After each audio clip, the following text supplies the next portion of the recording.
Welcome to your Daily Dose of Sunday School, episode 93. We continue with Greg Koukl's Tactics. We're on chapter 17, Inside Out. Remember, the unbeliever cannot get completely away from the truth. It's impossible. Yes, according to Romans 1, they are suppressing the truth in unrighteousness. But they live in God's world. They are in relationship with God in Adam, in covenant with God in Adam. They are made in the image of God. So they cannot escape all these realities outside of them and inside of them. And when the unbeliever admits the truth of the world, we pay attention. In subtle ways, they will admit the way the world really is. They will admit to longings. They will admit to the need for, we're about to see, mercy and judgment. And when they admit the truth, that's when you can point out the truth and offer Christ as the answer to the way the world is or the way the world should be. We all have these conflicting desires for mercy and judgment. We all know that we need mercy. We all know that mercy is beautiful and desirable.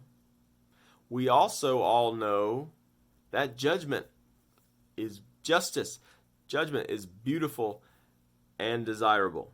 Now, some cultures will emphasize one or the other, but we all know that it's beautiful, it's wonderful when someone shows mercy to us.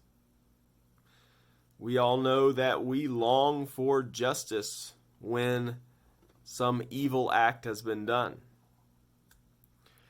And if we're just animals and the world's just molecules, then there is no reason for these desires inside of us. But it reminds me, this mercy and judgment of Exodus 34, verses 6 and 7. Says, Yahweh, a God merciful and gracious, slow to anger and abounding in steadfast love and faithfulness, keeping steadfast love for thousands, forgiving iniquity and transgression and sin, but who will by no means clear the guilty. That is, without Christ, that statement and our experience of reality is just unfathomable. How can God forgive iniquity and who will by no means clear the guilty? How can that, but those both be true? Just like how can we need mercy and also demand justice at the same time? Well, it all finds its answer in Christ. In Christ, God can show us mercy. As Romans 3 says, He can justify us while Himself not sinning by overlooking our sin.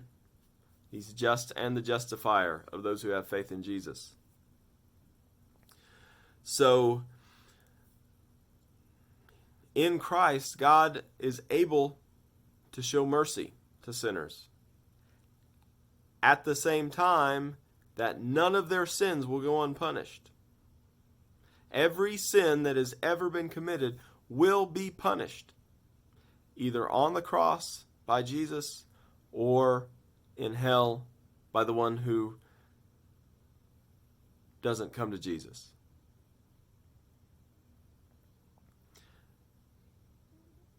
Only in Christ can we find the solution to our need for mercy and judgment. Another aspect is just as far as human beings, we know that human beings are beautiful and humans are not animals. I know that's the common scientific classification, but humans are not animals. We are above the beast. We are beautiful, and yet we're also fallen. And so here's another aspect that we have to reckon with, and only the Bible can make sense of it. How can humans be so amazing and so admirable, and yet, listen to what Paul says about them in Romans 3. It says that none is righteous, no, not one. No one understands, no one seeks for God. It says that, this is talking about everybody. Their throat is an open grave. They use their tongues to deceive. The venom of asps is under their lips. Their mouth is full of curses and bitterness. Their feet are swift to shed blood. In their paths are ruin and misery, and the way of peace they have not known.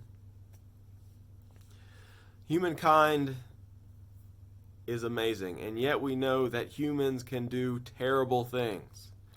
The last 100 years have proved that, and the shocking thing about the Holocaust, the shocking thing about abortion, the shocking thing about the 100 million people who died from in communist regimes is not the masterminds, these evil masterminds who came up with these terrible schemes. The shocking thing is that ordinary people go along with it. We see it in abortion. Just normal people will go along with terrible things. And we see that Paul is right in his assertion that humankind has deep, terrible darkness inside. And only the Bible can account for this. That we are made in the image of God, and yet we have turned away from God, and we are so far from Him, and we are so terrible that only the death of God's Son could bring us back, could cover over our terrible offenses.